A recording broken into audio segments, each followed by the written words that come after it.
There are lands counted by their mountains, others by their rivers or their conquests. But Colombia is counted by its wounds, and also by its hope.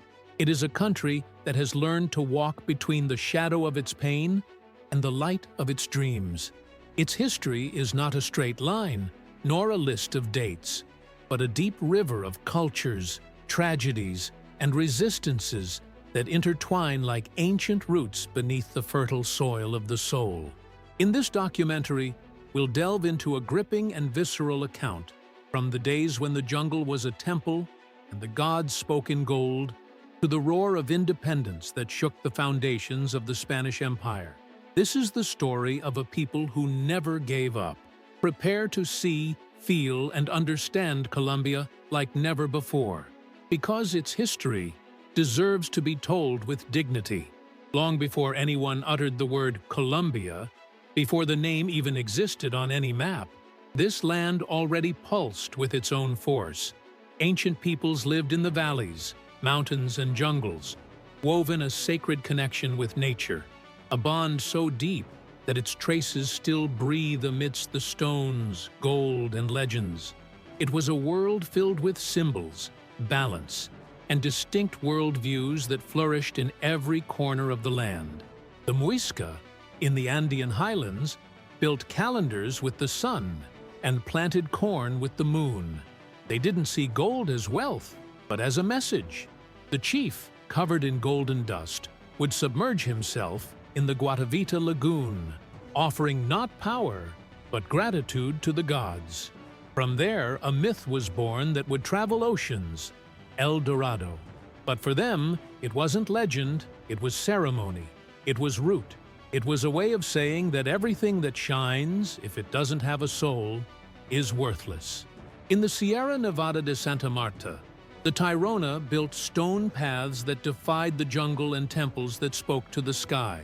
Their lost city, hidden for centuries, remains a testament to the balance between architecture and landscape. They were weavers of mountain and wisdom. They knew that a river should be respected, not exploited, that the jaguar had as much right to the land as man, and they lived by that certainty. Further south, the Quimbaya left behind pieces of goldsmithing so perfect that they still challenge archaeologists today.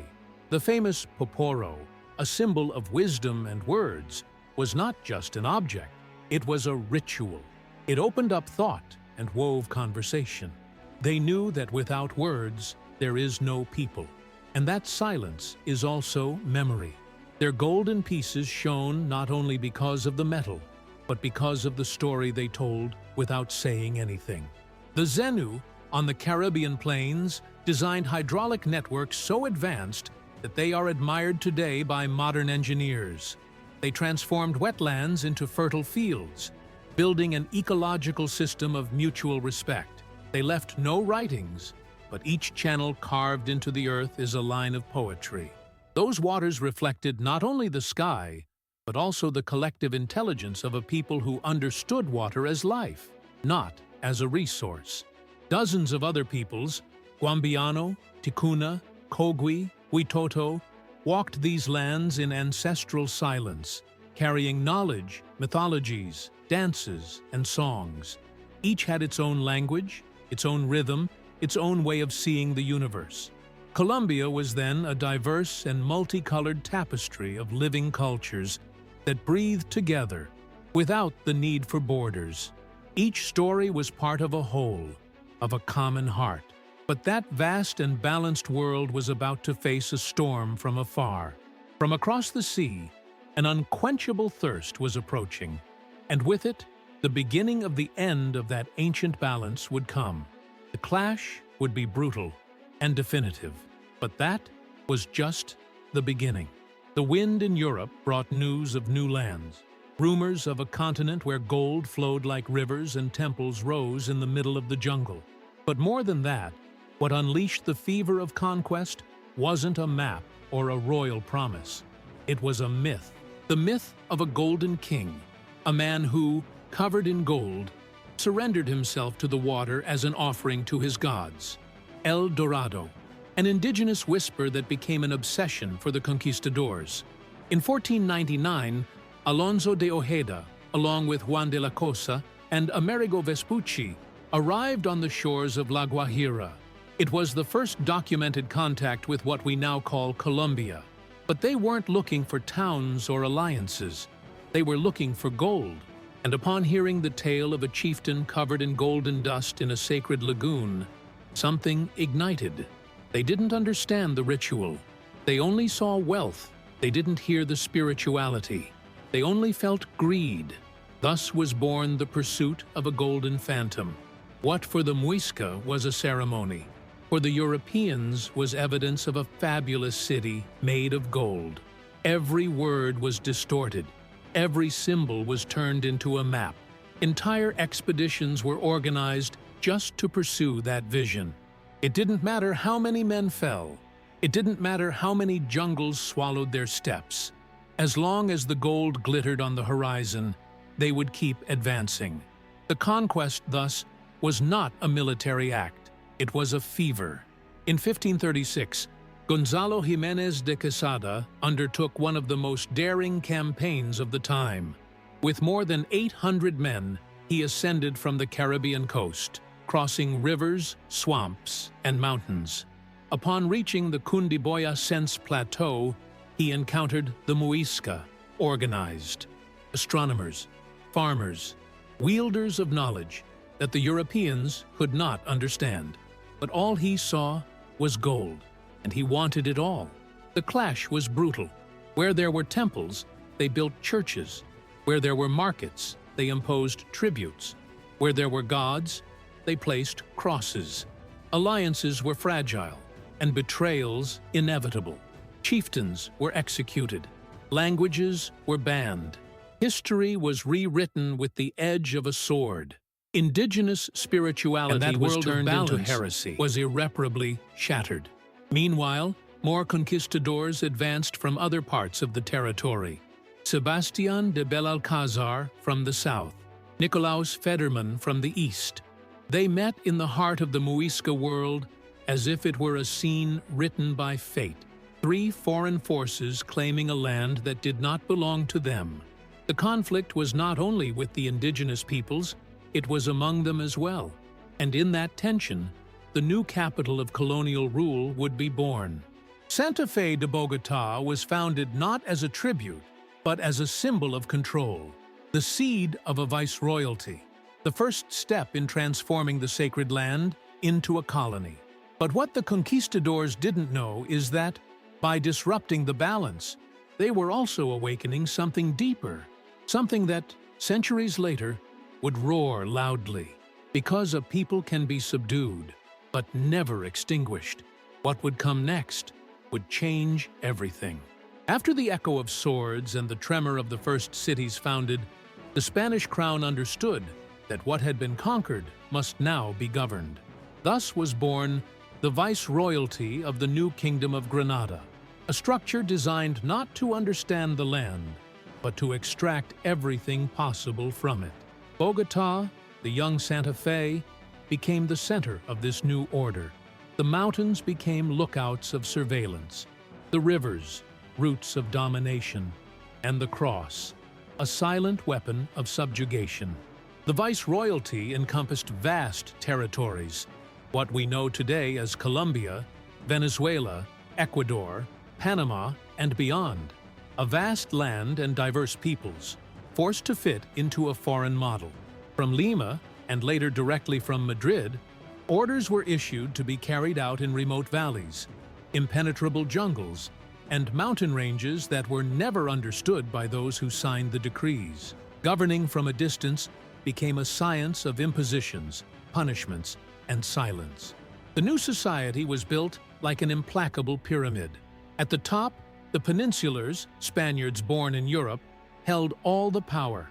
Below, the criollos, children of Spaniards but born in America, rich, educated, but always excluded from real power.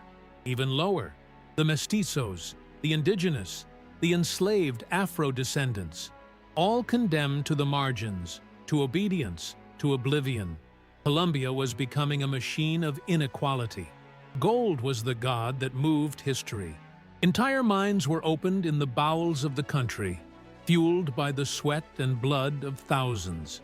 Trade routes connected riches to ships, and ships to the metropolis. All that glittered departed. What remained were tired bones, wounded mountains, and broken villages. The colonial economy was sustained not by glory, but by exploitation. And with every day of forced labor, a spark of silent resistance was also born.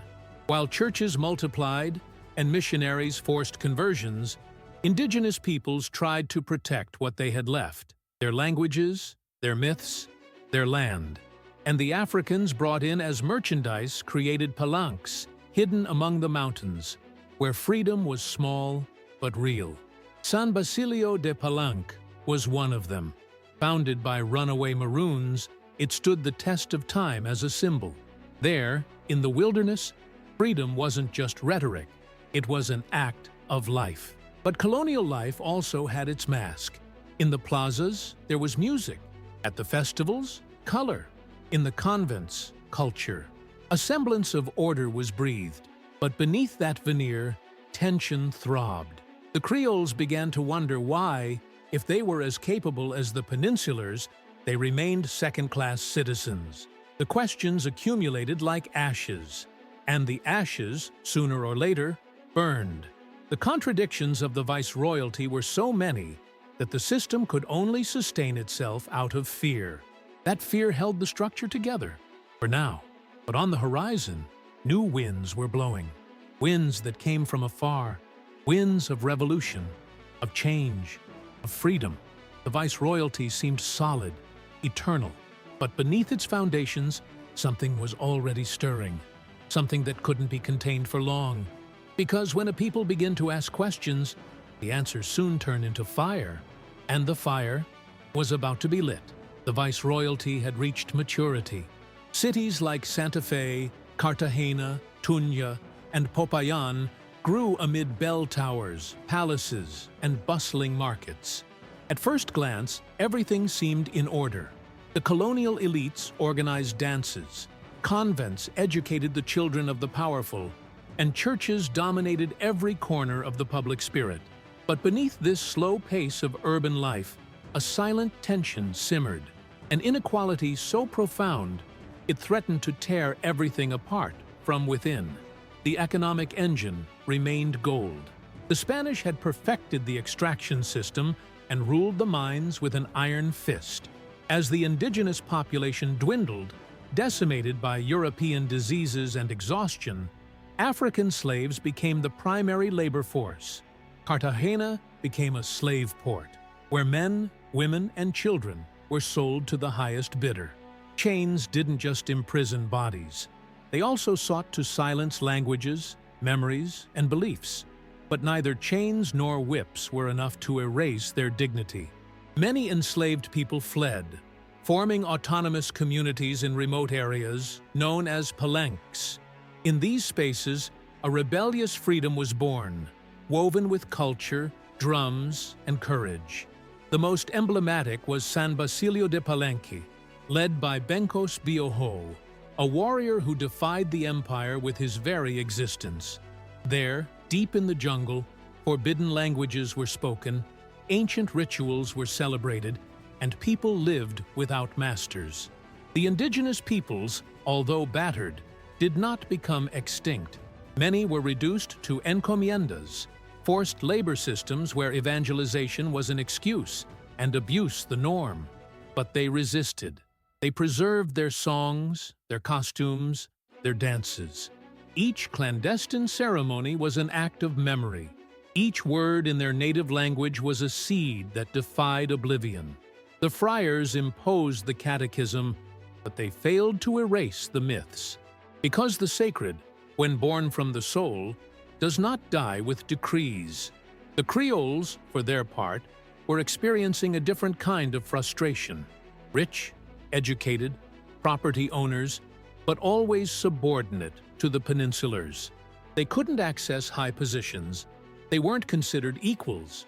and they began to read books that spoke of liberty, equality, and rights. Enlightenment ideas arrived from France and the United States, crossed the Atlantic hidden in trunks, and changed the way they saw the world. What had once been obedience was now discontent. Daily life, then, oscillated between the pomp of the elites and the misery of the majority, between solemn masses and whippings behind churches, between philosophical treatises in Creole gatherings and the enforced silence of forgotten peoples. The viceroyalty wasn't just a geography, it was a machine of exclusion, and that machine was beginning to rust. Because when injustice becomes habitual, rebellion ceases to be an option and becomes destiny. In the faces of the enslaved, in the gazes of the indigenous people, in the whispers of the enlightened Creoles, something was changing, slowly, like a burning ember taking in air, an ember that would soon become a fire. Because history doesn't stop when it's ignored. It accumulates, it cracks, it seeps, and then it explodes. What would come next would bring the entire viceroyalty to the brink of the abyss. Nothing happens suddenly in history. Revolutions don't explode like lightning. They brew in silence, in suppressed rage, in words that dare not be shouted, but that burn. In the new kingdom of Granada, at the end of the 18th century, the air was thick with questions. Why couldn't those born in America govern themselves? Why were taxes sent to a distant monarchy? Why did justice have a foreign accent? Discontent wasn't yet a clamor, but it was already a tidal wave. In Europe, ideas were ignited. The French Revolution proclaimed equality and liberty among rolling heads. In North America, the colonies broke with England and declared their right to exist on their own. This news arrived not by pigeon, but on paper, from the mouths of travelers, in books hidden under the clothes of a Creole merchant. Bogota, Cartagena, Tunja, in all the major cities, a new vision began to germinate.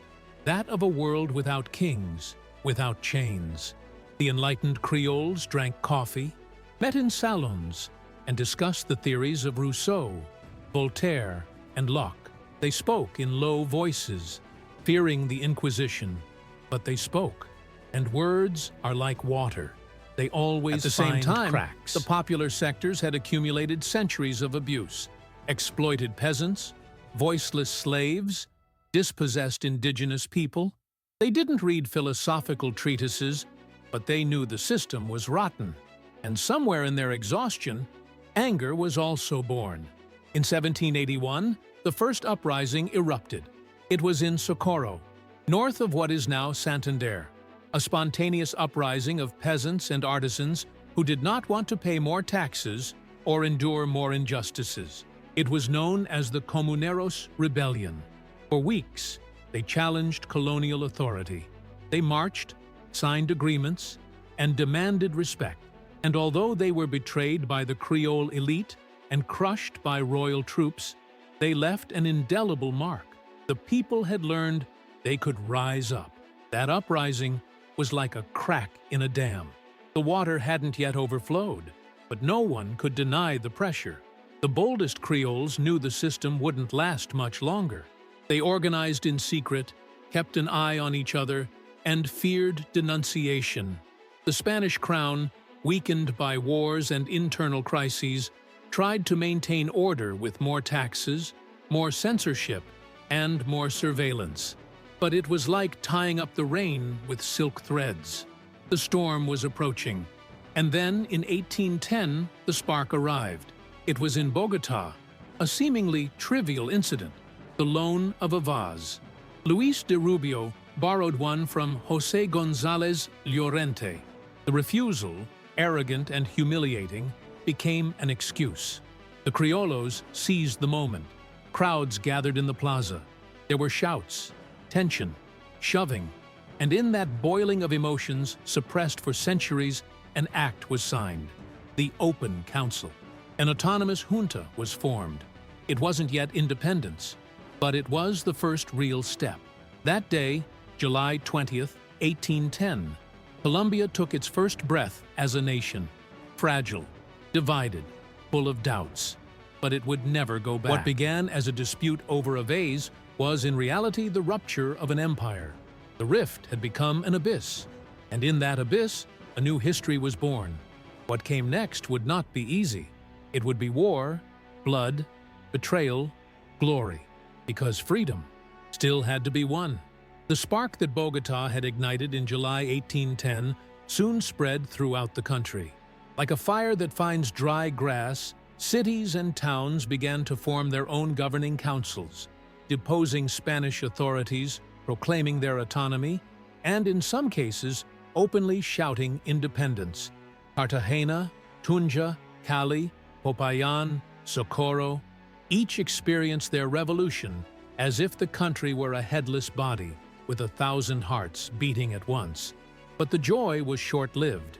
What seemed like unity soon revealed deep fractures.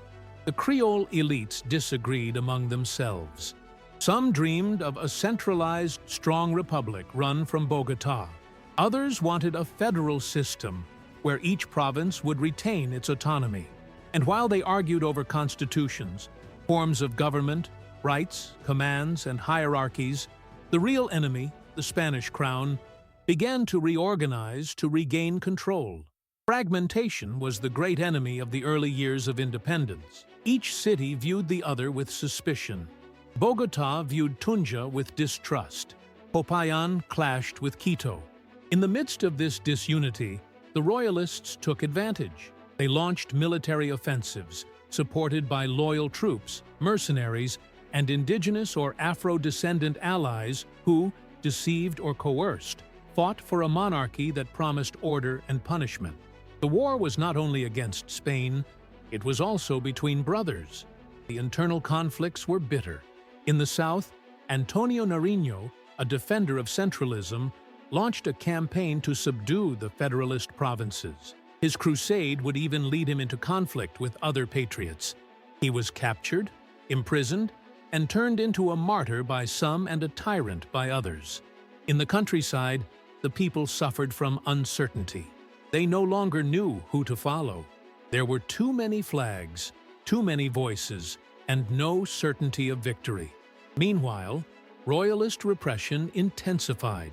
In Quito, on August 1810, dozens of patriots were massacred in prisons.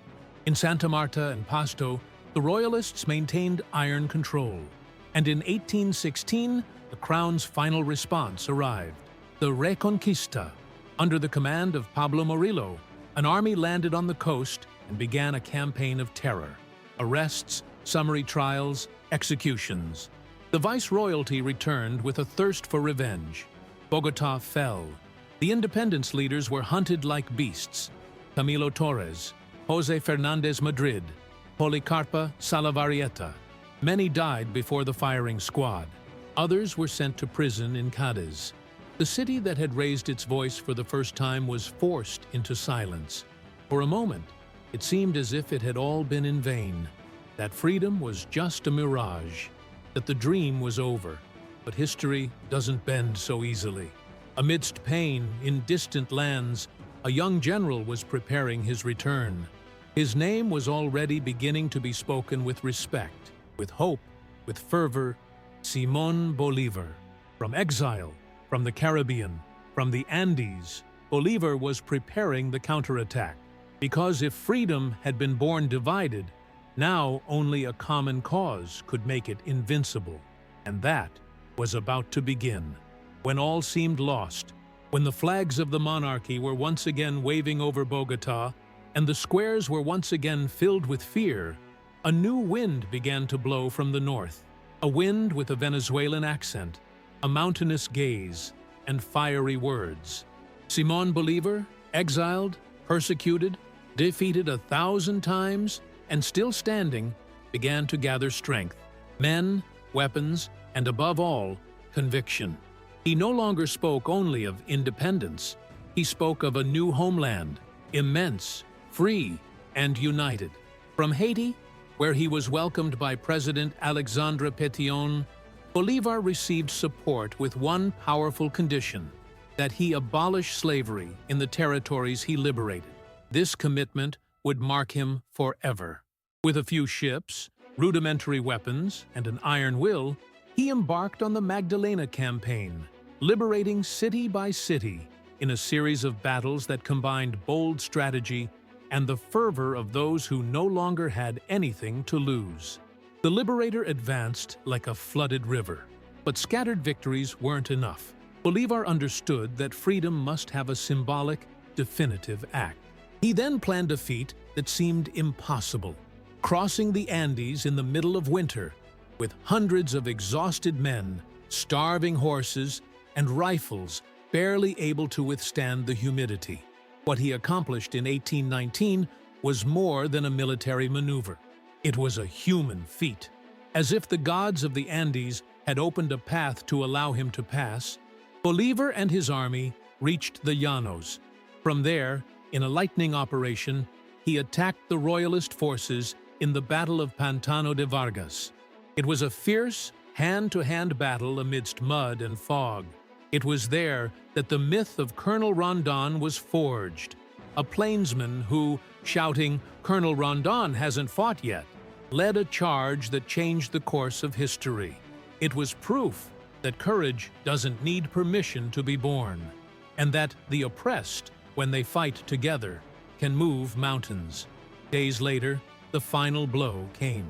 On August 7, 1819, at the Boyacá Bridge, Bolívar faced the Spanish army in a decisive battle. It lasted barely 2 hours, but in those 2 hours, the fate of an entire nation was decided. The Royalists were defeated. The patriotic troops, made up of Creoles, Afro-descendants, indigenous people, and peasants, embraced each other in tears. It was victory. It was the symbolic birth of a free Colombia. No more viceroyalty, no more chains. Bogotá was taken without resistance. The viceroy fled, and Bolívar entered as a liberator, not a conqueror. His vision wasn't one of revenge. It was one of reconstruction, but he knew the war wasn't over, that as long as a royalist bastion remained, freedom would be at risk. Therefore, his dream grew bigger. He wanted not only to liberate Colombia, but to unite it with Venezuela, Ecuador, and beyond. Thus, Gran Colombia was born, a political project as ambitious as it was fragile. Independence, at last, was a palpable reality. But the nascent nation was riddled with scars, wounds that wouldn't heal easily. Bolívar was acclaimed, but also questioned. His figure would grow to mythicity, and also wear down under the weight of power, because liberation is an act of war, but governing is an even more complex battle. And history was just beginning its new chapter. The victory at Boyacá had given birth to a new nation, but Bolívar did not stop at the borders of the new kingdom of Granada. His vision went beyond mountains, accents, and rivers. He wanted a single homeland, as vast as the continent, as powerful as a republic of equals. Thus, in 1821, Gran Colombia was born, an unprecedented political experiment uniting Colombia, Venezuela, Ecuador, and Panama under a single flag, a single Congress, a single constitution. It was the dream of unity. The Congress of Cúcuta was the founding act. There, amid debates and oaths, a constitution was drafted proclaiming the definitive abolition of the viceroyalty, popular sovereignty, freedom of the press, and equality before the law.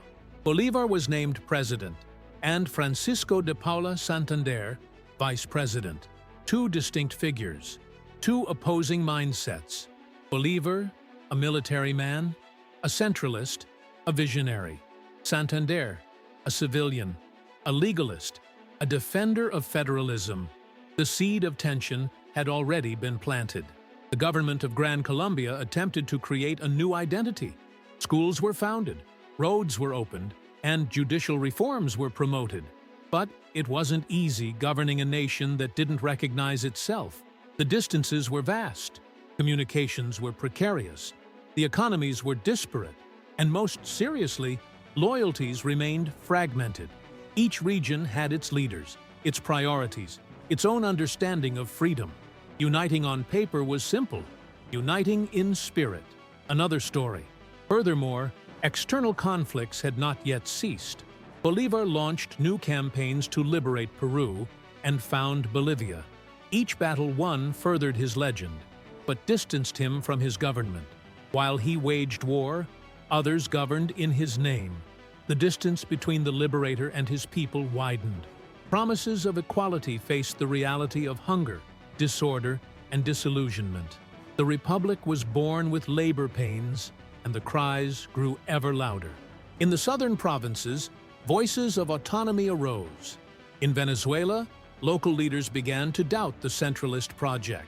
In Quito, disagreements with Bogotá multiplied. Bolívar's authority, once unchallenged, was beginning to be questioned. The same weapons he had used to liberate now had to be used to contain. The unity that had cost so much blood began to crack along the fissures of power. Bolívar, increasingly alone, faced a tragic paradox. He had defeated the most powerful empire in the world, but he could not unite his own countrymen. "I have plowed the sea," he would later say, with pain. His dream was grand, but time, politics, and human passions were even stronger. The ideal of a continental homeland was beginning to evaporate like mist in the jungle. What remained was the echo of a giant and the shadow of fragmentation. In 1830, exhausted, sick, and betrayed, Bolívar resigned. Gran Colombia collapsed. Venezuela seceded. Ecuador went its own way. Colombia was left alone, confused, torn between the myth of the liberator and the reality of disenchantment. Bolívar would die shortly after, in Santa Marta, far from power, far from the people, but close to the fire he himself had lit. Because even if the dream was shattered, the awakening could no longer be stopped. Bolívar's death in 1830 didn't close a chapter. It opened a wound. Gran Colombia had fragmented, and the newly born country was torn between nostalgia for the Bolivarian dream and the pragmatism of regional leaders. Colombia, now without the surname Great, began to define itself through constitutions, uprisings, and betrayals. The Republic was a promise to be kept, and the following years were a whirlwind of changes that confused the people and tore the state apart. Francisco de Paula Santander assumed power in New Granada with a vision contrary to Bolívar's: civil laws, public education, and respect for institutions. But his government faced fierce opposition from conservative sectors, who saw these reforms as a threat to the restored colonial order. What some considered modernization was heresy to others. And amidst speeches and conspiracies, weapons spoke again. Politics became a battlefield. Over the following decades, Colombia would be the scene of more than a dozen civil wars. Liberals and conservatives alternated in power like sworn enemies, more interested in destroying each other than in building the country. Each party had its church, its press, its army. Constitutions were written in blood and repealed with gunpowder. The exhausted people watched as the promised republic turned into a succession of catastrophes. In the middle of the century, slavery was abolished. It was an undeniable advance, but many of the freedmen were left abandoned, without land or real rights. Freedom without justice was a mirage. Agrarian reform never came. The Colombian countryside, rich and fertile, remained in the hands of a few powerful families. Inequality became structural. The country advanced, yes, but with uneven steps, like a wounded man who can't quite fall or rise. In 1863, the liberals proclaimed the Rio Negro Constitution. It transformed Colombia into a confederation of sovereign states. The death penalty was abolished, and freedom of worship, the press, and trade were guaranteed. It was the liberal dream taken to the extreme. But decentralization brought chaos. Each state was a miniature republic, with its own army and its own law. The country was disintegrating from within, without cohesion or direction. The conservatives, on the fringes of power, waited for their moment. They denounced chaos as proof that freedom without order was anarchy. They appealed to religion, to tradition, to central control. And when the political pendulum swung, they did so with force. In 1886, the conservative Rafael Núñez pushed through a new constitution, which dissolved the federation and created a unitary, centralist republic. Thus began a new era, that of conservative hegemony. The republic, after half a century of instability, seemed to have found an institutional framework. But that order came at a price: repression, censorship, and church control over education.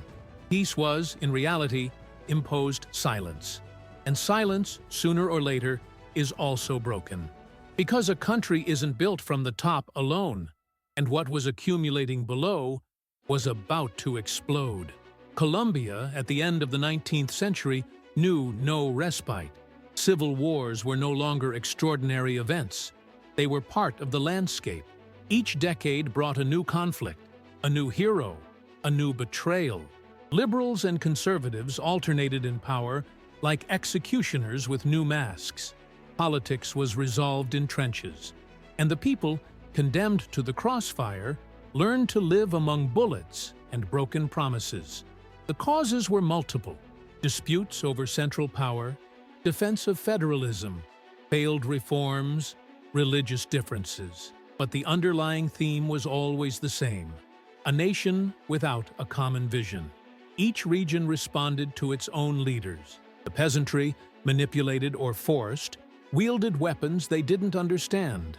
Intellectuals from Bogotá attempted to impose European models on a country that had yet to resolve its own map. Amid the chaos, local resistance figures emerged: guerrillas, caciques, rural leaders who protected their communities without obeying Bogotá or any political party. They were seen as bandits by some, as heroes by others. Colombia became a patchwork of small wars, with volatile loyalties and disputed territories. The state was fragile, the nation a wish rather than a reality. Education, controlled by the church, did not foster critical citizenship. Women continued to be excluded from politics. Indigenous peoples were treated as minors. Afro-descendants, free on paper, remained invisible. It was a country where the law existed, but was not enforced, where democracy was proclaimed, but not practiced. A republic in form, but not in spirit. In 1899, the most brutal war of the century broke out, the Thousand Days' War. Liberals and conservatives clashed with unprecedented ferocity. More than 100,000 dead, thousands displaced, regional economies devastated, cities burned, families destroyed. It was a total war, inglorious, with no clear victors. The country was exhausted, drained of blood. The century ended as it had lived, in ashes. The post-war period didn't bring reconstruction, but disillusionment. The elites signed a peace agreement without including the people. Corruption became entrenched as part of the system. The army gained political power, and the nation was trapped between fear of the past and the inability to build a future. Poets spoke of a broken homeland. Peasants spoke of hunger. Businessmen spoke of order. And everyone silently knew that something even worse could come. And so it came. In 1903, with covert help from the United States, Panama seceded. Colombia lost its strategic outlet to the Pacific. It was a brutal blow to national pride. The country was on its knees, but amidst that humiliation, some began to understand that survival was no longer enough. It was time to think about the country from a different perspective, from its people, from its history, from its pain, because without identity, there is no republic. The separation of Panama was more than a territorial loss. It was an amputation of the soul. At the beginning of the 20th century, Colombia was still trying to recover from the devastating Thousand Days' War. The country was weak, divided, and lacking resources. And that's when a foreign nation, the United States, seized the perfect moment to intervene. It didn't do so with weapons, at least not directly. It did so with aggressive diplomacy, strategic bribes, and warships on the horizon. The Panama Canal was a geopolitical obsession for the Americans, a route that would connect the oceans, multiply trade, and change the map of global power. Colombia, the legal owner of the isthmus, refused to cede it on the terms Washington demanded. Negotiations became tense, and when the Colombian Congress rejected the treaty, the script changed. The Americans supported, financed, and protected a separatist movement in Panama. Within days, independence was declared. Bogotá barely had time to react. U.S. troops landed on the isthmus to protect Panamanian interests. The Colombian Navy was blockaded. The weakened government could do nothing. It was a wound without a battle, a defeat without resistance. The treaty that followed, the Hay-Bunau-Varilla Treaty, was signed between the United States and Panama, excluding Colombia. Perpetual rights to the canal strip were granted. The humiliation was complete. In the streets, the news hit like a resounding blow. Indignation swept across the country. Letters, editorials, angry speeches. But nothing restored the lost territory. The liberals blamed the conservatives. The conservatives blamed inherited weakness. The truth is that the entire country had failed to protect its integrity, and Panama, which for centuries had been part of the Colombian soul, suddenly became a foreign country, a long-lost brother. But the separation had deeper effects. It marked a before and after in the relationship with the United States. Colombia understood that its sovereignty could be violated if it lacked the strength to defend it. From then on, foreign policy became cautious, resentful, and distrustful. It was the birth of a new national sensibility, an awareness of being small in a world of giants, but also the conviction that it should never again give in to external pressure without a fight. Years later, the United States would offer symbolic compensation, money in exchange for forgiveness. Some saw it as reparation, others as mockery. The truth is that the wound never fully healed. Panama remained etched in the collective memory as the betrayal that could not be avoided, and also as a sign that Colombia needed to change, strengthen itself, reinvent itself. The homeland could no longer continue to lose its parts. It had to be rebuilt from within. And so, the country entered the new century with pain, but also with a renewed determination. The wars of the 19th century had shown everything that could be lost. The 20th century now should be the time to imagine everything that could be built.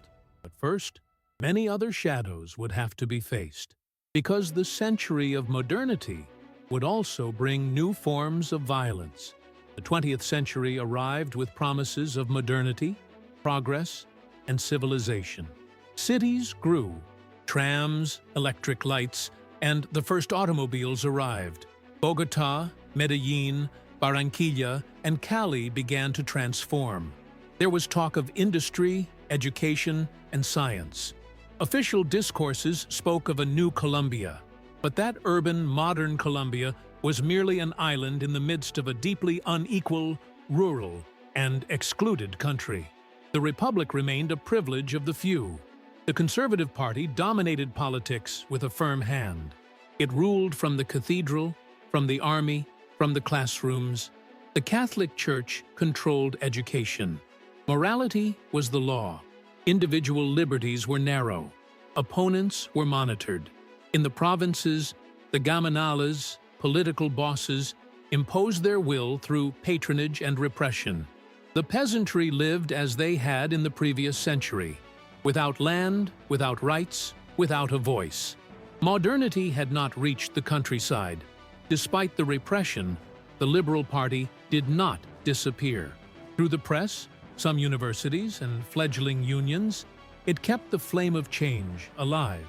It called for agrarian reform, secular education, freedom of the press, and real representation for workers. Little by little, it gained support.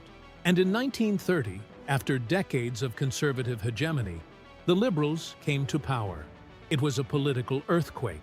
People spoke of a revolution in progress. During the liberal governments of the 1930s, Colombia underwent profound transformations. Infrastructure was modernized, labor reforms were implemented, and church privileges were limited. Attempts were made to redistribute land, but each advance met with resistance. The conservatives, ousted from power, refused to resign themselves. From pulpits and newspapers, they accused liberalism of being anti-Christian, anarchist, and an enemy of the nation. Social tensions grew like wildfire. In 1946, the conservatives returned to power, but the country was no longer the same. The countryside was boiling with land conflicts. Cities were shaken by workers' strikes, and in this cauldron of inequality and polarization, an unexpected figure emerged: Jorge Eliezer Gaitan. A liberal, charismatic, and a lawyer for the people, Gaitan drew crowds with his fiery words. He wasn't just a politician, he was a symbol. He represented the excluded, the humiliated, the forgotten. His rise was meteoric. In the squares, peasants shouted his name. In the cities, students followed him devoutly. Gaitan promised social justice without revolution, reform without violence. But the traditional powers feared him. His discourse was disruptive, his popularity dangerous. In 1948, when he was on the verge of becoming president, he was assassinated in broad daylight in downtown Bogota. And with that shot, hell began. That day, the country exploded.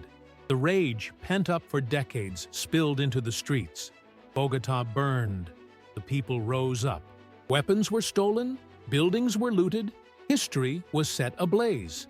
It was the Bogotazo, a spontaneous, visceral rebellion, leaderless, directionless. The state was paralyzed. Violence took control, and what would come next would be even worse. After the Bogotazo, Colombia ceased to be a republic with fragile institutions and became a war zone. Gaitan's death was the spark, but the fuel was already ready. Liberals and conservatives launched a fratricidal war in the countryside.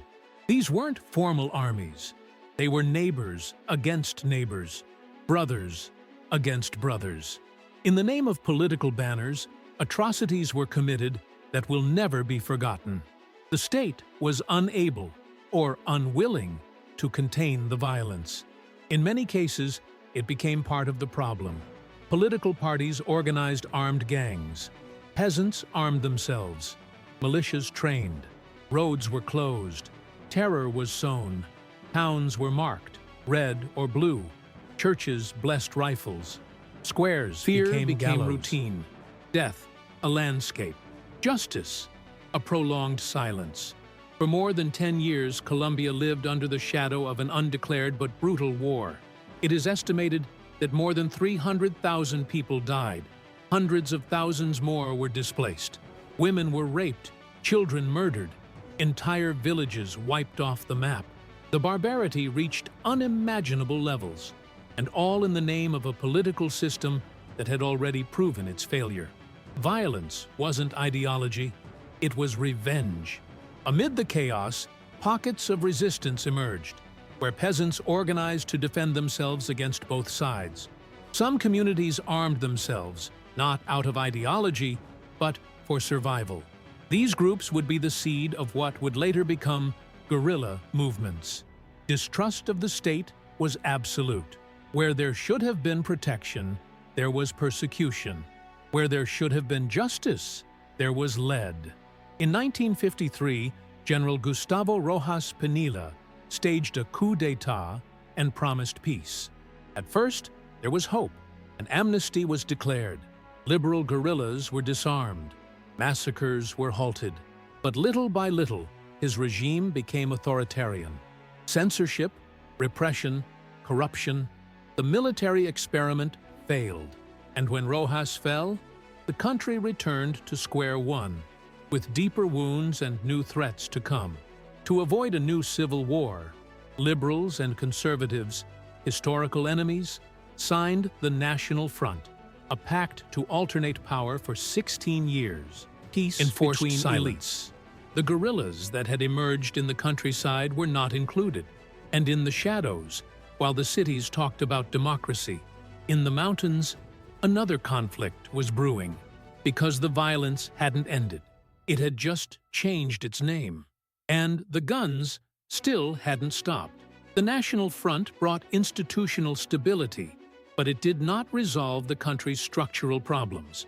While liberals and conservatives alternated in power, deep social inequalities, lack of access to land, and political exclusion remained intact. Democracy functioned in the cities, but the Colombian countryside was a no-man's land. There, where the state had never reached, a new form of struggle emerged: guerrilla warfare. In 1964, in the mountains of Tolima, the FARC, Revolutionary Armed Forces of Colombia, was born, formed by communist peasants who saw armed struggle as the only way out of an absent state and a deaf elite. A year later, the ELN, National Liberation Army, emerged, influenced by the Cuban Revolution and led by radical priests and Marxist students. Later, other groups would emerge: the EPL, M19, Quintin Lame, each with its own cause, each with its own methods. The war changed its face. It was no longer between political parties, but between the state and insurgents. The rhetoric was political. The strategy was military. The guerrillas financed themselves through kidnappings, extortion, and revolutionary taxes. The state responded with repression, bombings, and disappearances. The civilian population, once again, was caught in the middle. There was no refuge. There was no justice. Only crossfire. In the 1970s, the guerrillas grew in number, in weapons, in ambition. They controlled entire territories. They imposed their own justice. They recruited peasants. They executed enemies. For many rural youth, joining the guerrillas was the only way to have food, protection, and a sense of purpose. The revolution, on paper, promised equality. In practice, it was another endless war, another logic of death. The state, unable to win militarily, began to depend on the United States. Economic aid, military training, and helicopters arrived. In the name of the fight against communism, everything was authorized: human rights violations, extrajudicial executions, alliances with illegal groups. The lines between justice and crime blurred. The violence was no longer ideological. It was structural. In the cities, people lived disconnected from the conflict. They watched the news, but didn't feel the horror. Meanwhile, in the countryside, the war devoured entire generations. Schools became trenches. Churches became shelters. Roads became mines. No one was safe. Not the priest, the teacher, or the child. Colombia was becoming a country divided by geography and by war. And just when it seemed the conflict couldn't get any darker, drug trafficking appeared. And with it, a new era of terror. In the 1980s, a new player entered the scene, bringing power, money, and blood: drug trafficking. Colombia, with its perfect geography and lack of state control in vast regions, became the epicenter of the global cocaine trade. What began as small-scale smuggling transformed into a global industry, and its leaders became feared and revered figures. The era of the narcos was born.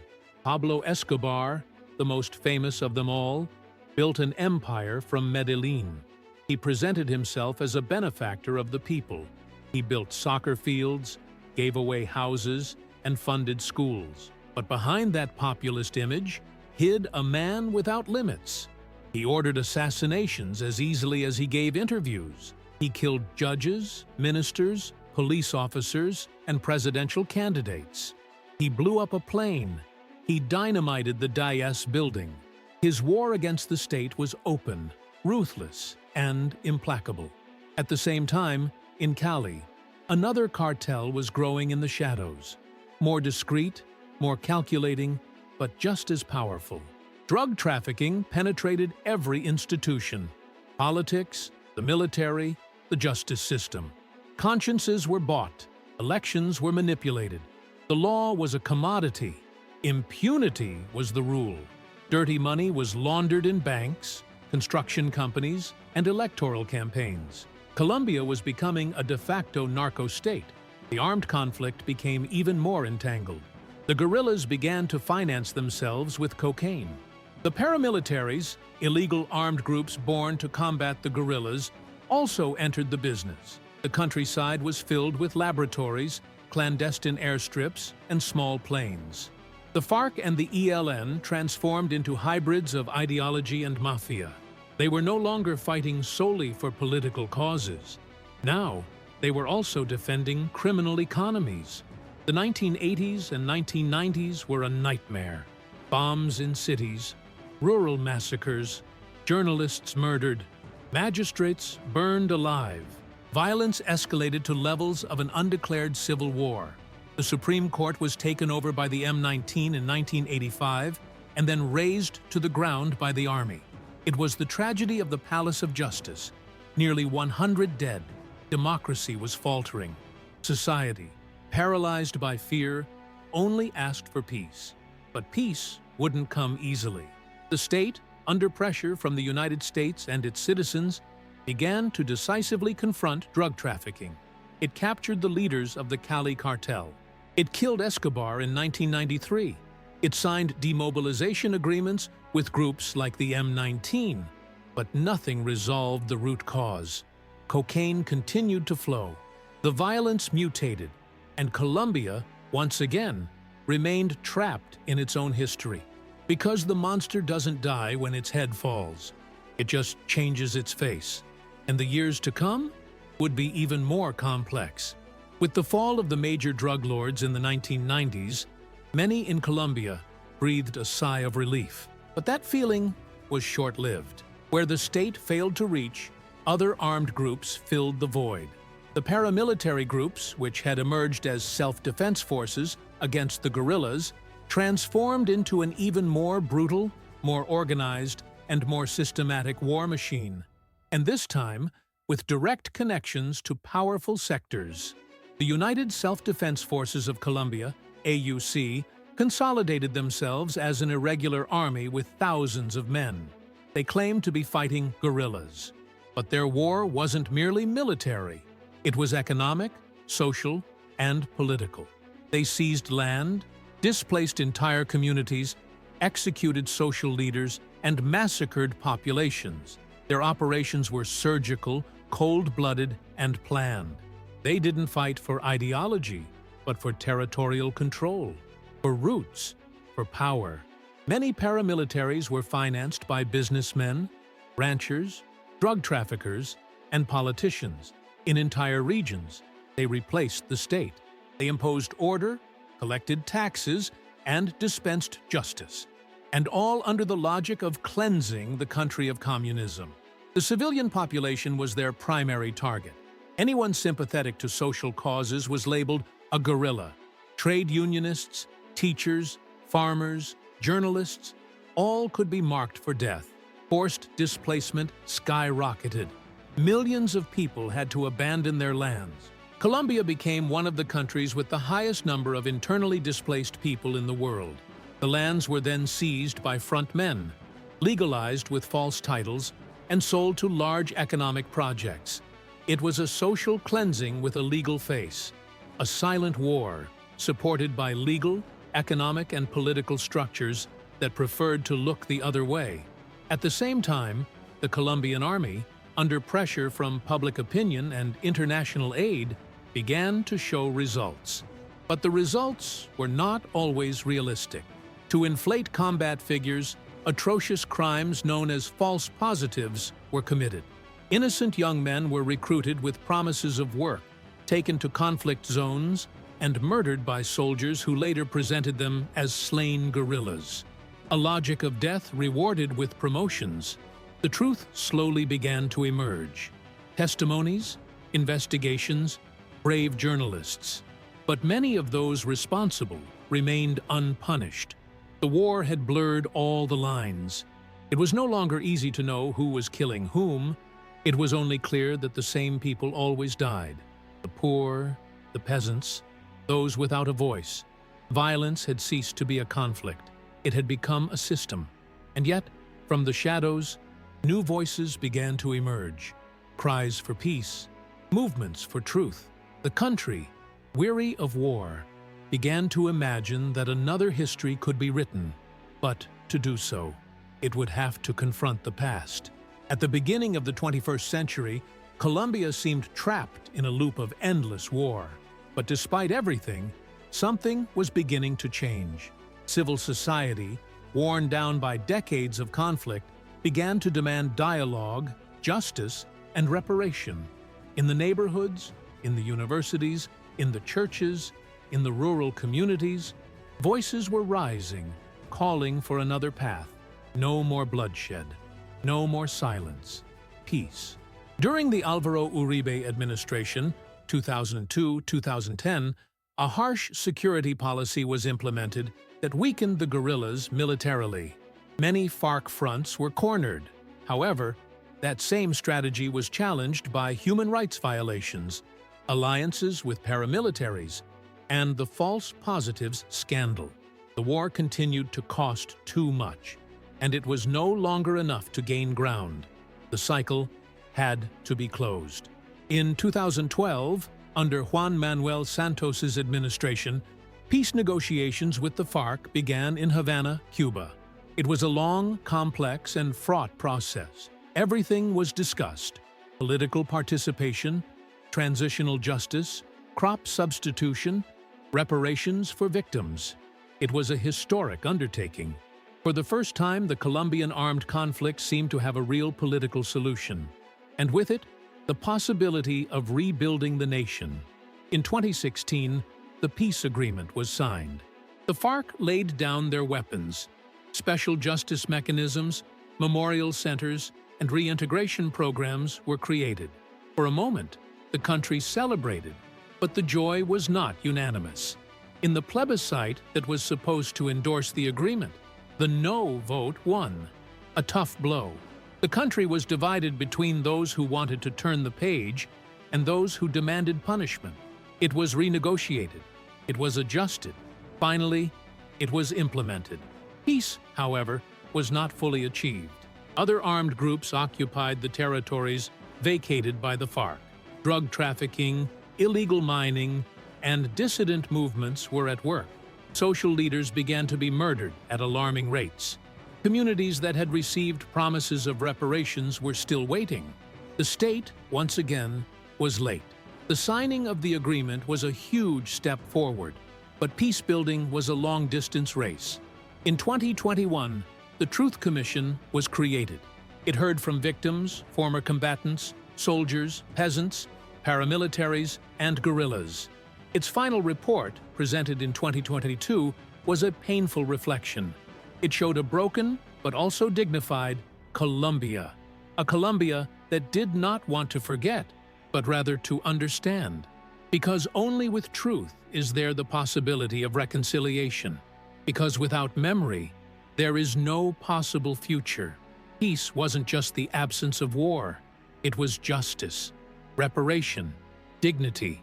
And although the road was long, for the first time in a long time, there was a light. Tentative, fragile, but real. Today, Colombia is a country walking among rubble and flowers. The wounds of the past remain open. The conflict hasn't disappeared. It's only mutated. There are still areas dominated by armed groups, illegal economies, and fierce inequality. But there's also something new, a generation that refuses to repeat history.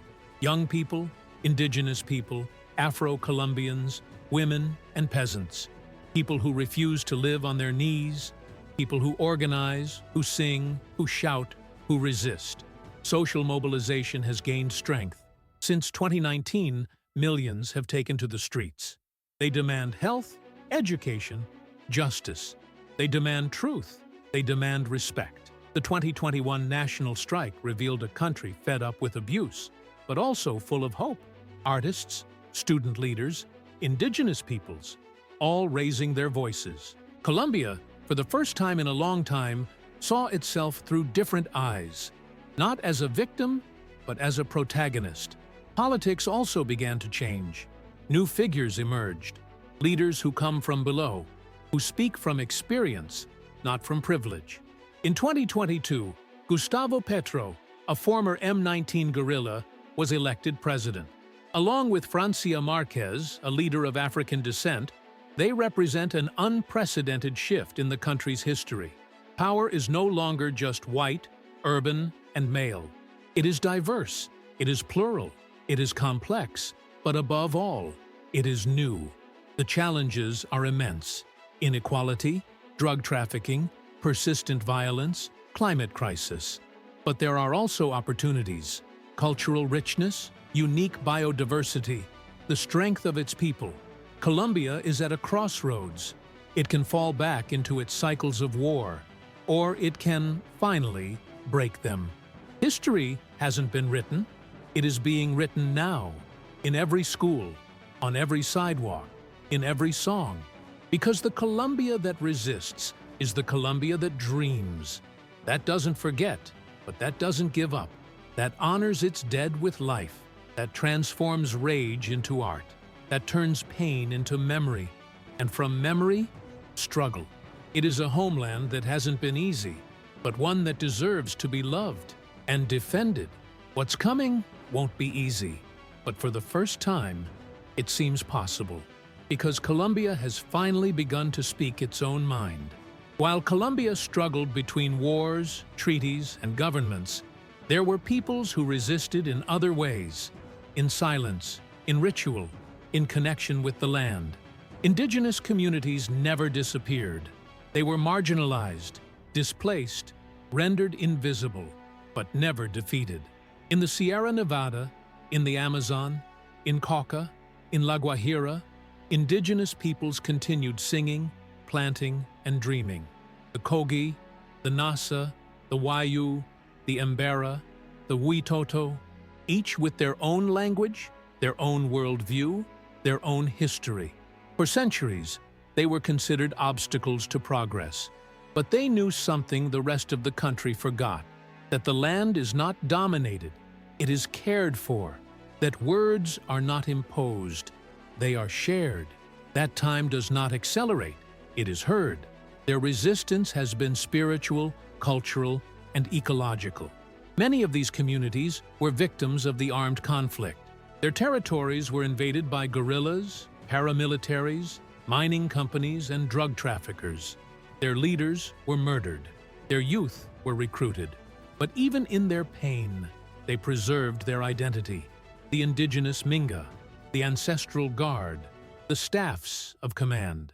Symbols of dignity that today travel the country as a reminder that Colombia is much more than its cities. Today, indigenous peoples have begun to occupy representative spaces. Their voices reach Congress, universities, and the media. They don't seek revenge.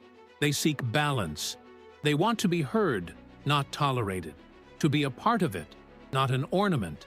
Because without them, history is incomplete. They are the roots. They are living memory. The struggles for territorial autonomy, intercultural education, and national justice continue. It's not a gift, it's a right. And every march, every mobilization, every declaration is also a way of teaching a country to reconcile itself, to understand that the modern should not be the opposite of the ancestral. That diversity is strength, not a threat. Indigenous peoples don't ask for charity. They demand respect. They don't want to return to the past.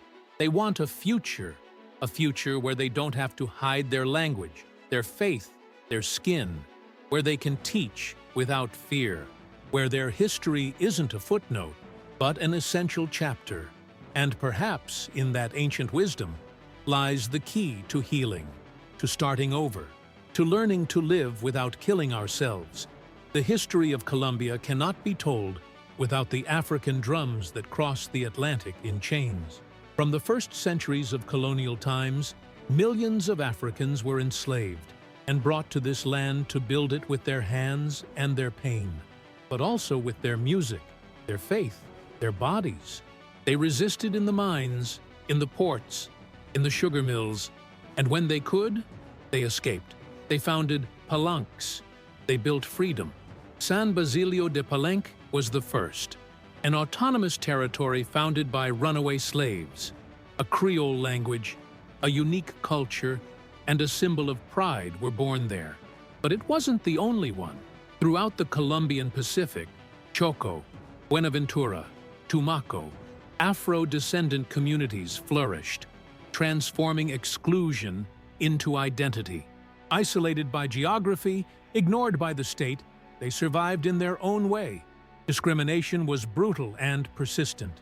For centuries, being black in Colombia meant being poor, marginalized, and invisible. Afro voices were silenced. Their folk music was transformed into a spectacle without context. Their history was erased from books. But even so, they resisted. In the marimba, in the bulareng, in the kitchen, in their poetry, they left traces of dignity. Today, the Afro-Colombian people are forcefully reclaiming their place through activism, politics, education, and literature. Francia Marquez, the country's vice president, is the highest expression of that struggle, a black woman from the heart of Cauca. Her voice, born by the river and raised amid threats, now resonates in the presidential palace, not as an exception, but as a symbol of an awakening Colombia. Racism is still alive. Exclusion persists, but so does resistance. The Afro-Colombian people have not asked for favors. They have demanded justice. They have marched for their dead. They have sung for their ancestors. They have written their history with the beat of a drum. Because being black in Colombia isn't about carrying a mark. It's about carrying an inheritance. And that inheritance is strength. And perhaps, in the rhythm of their drums, in the firmness of their steps, lies the key to imagining a more just country. A country that doesn't whitewash its history. One that embraces it. One that celebrates it. One that understands that its soul is also black. For decades, young people were used as cannon fodder, recruited by armies, guerrillas, drug traffickers, and political parties. In poor neighborhoods, growing up meant losing one's childhood too soon. In schools, obedience was taught more than thought. And yet, Colombian youth found their voice. A strong, uncomfortable, necessary voice. In public and private universities, in marginalized neighborhoods, and on digital platforms, young people began to organize. They demanded free education, decent employment, access to culture, and political participation. But they also denounced racism, sexism, classism, and police abuse. They didn't want to repeat their parents' history. They wanted to write their own. During the 2021 national strike, millions of young people took to the streets. In Cali, Medellin, Bogota, Pasto, they blocked roads, organized community soup kitchens, painted murals, and created performances. The protest became art, testimony, and memory. Many were repressed. Some disappeared, others died, but none surrendered. Social media was their megaphone. They showed the world what was happening. They broke the media blackout. They denounced abuses in real time. What had previously been hidden was now going viral. Impunity had eyes on them, and power began to tremble, because it could no longer hide the repression behind empty rhetoric. Today, many of these young people are entering politics, the media, and institutional culture. Not out of naivete, but through street experience. They are building new forms of participation, new pedagogies, new aesthetics. And even though the system tries to co-opt them, silence them, or divide them, they continue, like a river that never stops. Because youth is not the future. It's the present that refuses to be crushed. It's the awakened conscience of a country that still hurts. It's the seed that refused to be trampled. And now, it's germinating. For centuries, women in Colombia were the hidden face of history. Mothers of soldiers, victims of war, silent caregivers. They were denied the right to speak, the right to vote, the right to have a body, the right to a place. But even in the shadows, they resisted. They gave birth under bombs. They fed amid bullets. They searched tirelessly for their missing loved ones, and when no one else believed, they continued. The mothers of Soacha, the indigenous leaders, the Afro-Colombian defenders. Women with faces weathered by the sun and tears. They raised crosses in the squares. They turned pain into struggle. They didn't speak on behalf of political parties, but on behalf of life. And their voice, for years, was ignored. But it never faded. In rural communities, they were the first to organize for the return of displaced people. In the cities, they led community soup kitchens, gardens, and popular schools. They denounced violence. They demanded truth. They spoke of femicides, legal abortion, and political participation.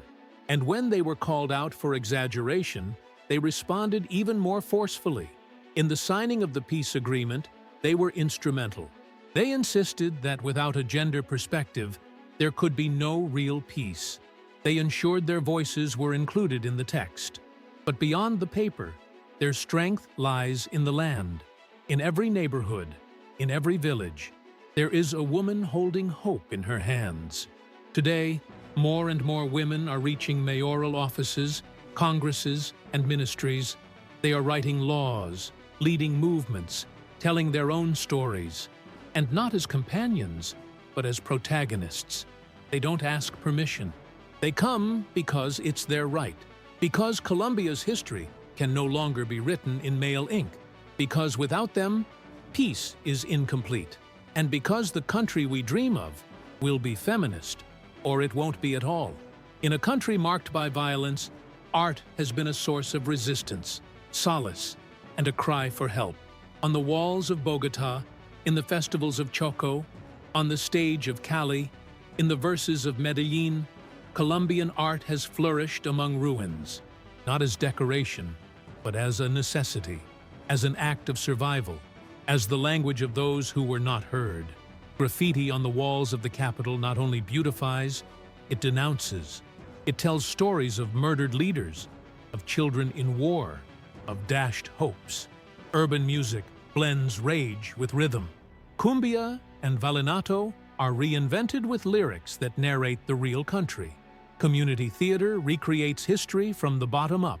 Colombian cinema, award-winning around the world, finally looks inward. In rural areas, textiles tell what the press doesn't. In prisons, poems are windows. In Afro-Indigenous communities, song and dance heal deep wounds. Art doesn't just represent, it transforms. It doesn't just denounce, it proposes.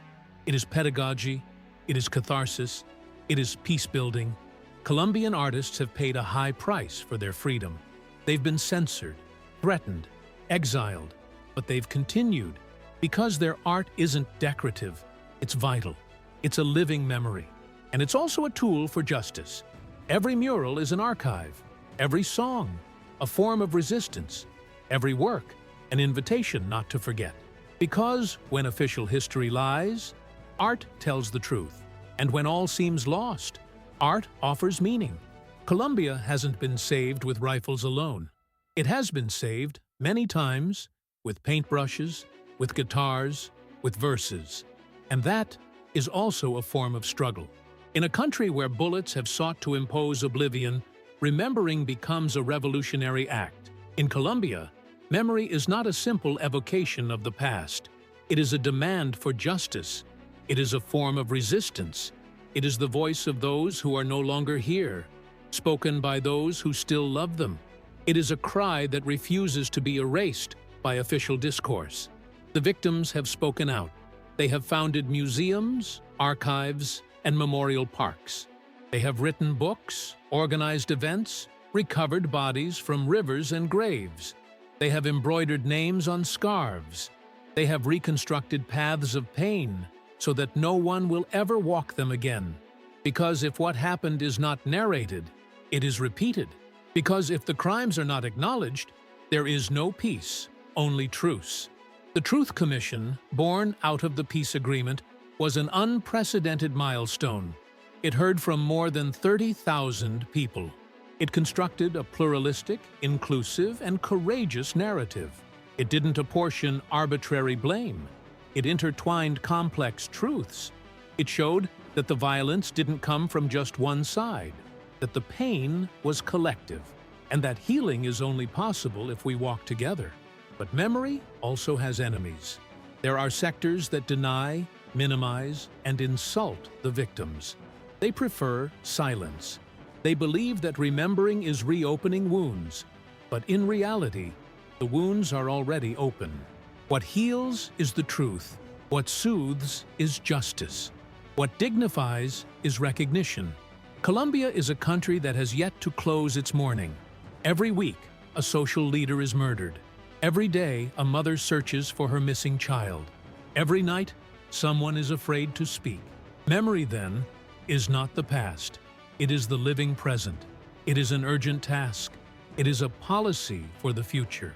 It is what prevents history from being merely a repetition of its tragedy.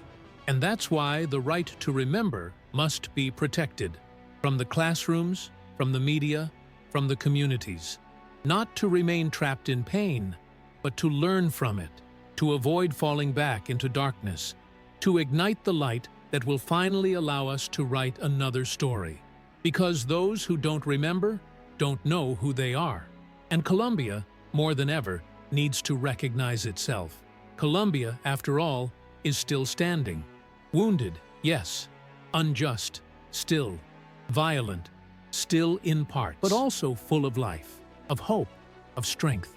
Because despite everything it's been through, this country hasn't stopped giving birth to the future. In every sidewalk, in every neighborhood, in every community, there are new seeds. And those seeds aren't empty promises. They're real actions. They're dreams in motion. Territorial peace, the kind signed not in Havana, but on the dirt roads, is moving forward with difficulty. But it is moving forward. There are productive projects emerging in areas where there was once only war. There are women leading community councils. There are young people who prefer to create rather than shoot. There are memory schools, community radio stations, restorative justice circles. They aren't headlines, but they are revolutions. The state is still in debt. It hasn't fulfilled all its agreements. It hasn't protected everyone it owed. But civil society doesn't wait. It builds from the bottom up. It shows that another Colombia is possible. A Colombia defined not by its wars, but by its capacity to reinvent itself, to heal, to embrace one another without fear, to look each other in the eye and say, never again. Education is the key. Culture is the bridge. Equity is the guiding light. If this story has taught us anything, it's that there is no peace without social justice. There is no democracy without real representation. There is no development without dignity. And above all, there is no country without all its voices. Colombia has everything it needs to flourish: talent, biodiversity, youth, culture. But it needs willpower, political courage, collective empathy, and a deep commitment to life. That life that has been interrupted so many times, but always finds its way back. This story doesn't end here, because Colombia is still being written, and those who tell it today dream of a different one, more humane, more tender. What comes next, more just, will depend on everyone. This is not just the story of Colombia. It is the mirror of many wounded nations. It is the echo of people who, despite the pain, decided to keep moving forward. Colombia has not been a straight line, nor a fairy tale with a happy ending. It has been a spiral of hope and horror, of beauty and rage, of death and life. But if one thing has become clear, it is this: no conflict can destroy the dignity of a people who choose to heal. Every step of this story has been told not only to understand the past, but to raise awareness in the present. Because without truth, there is no justice, and without justice, there is no peace. Peace is not a decree, nor a silence. It is a daily construction. It is in your decisions, in your words, in your vote, in your voice. History is not theirs. It is ours, and we are still writing it. If this series touched your heart, if you learned something new, if you recognized yourself in any story, then don't leave it here. Subscribe to the channel to continue exploring our roots, our wounds, and our possibilities. Share this content with those who still believe history doesn't matter, because remembering is an act of love, and telling it is a way of resisting. Leave your comment. We want to hear from you. Which part of this story moved you the most? What Colombia do you dream of? Because this space is yours. Here, we don't just narrate the past, we imagine the future. And above all, don't disconnect from history. It lives in every corner, in every face, in every collective decision. And it needs us to stay awake. Thank you for staying until the end. Thank you for feeling with us. Thank you for continuing to believe that another country, more just, more humane, more ours, is possible. We'll be back soon, with more stories, with more memories, with more truth. Until then, take care of your voice, take care of your people, take care of your story, and never ever stop dreaming.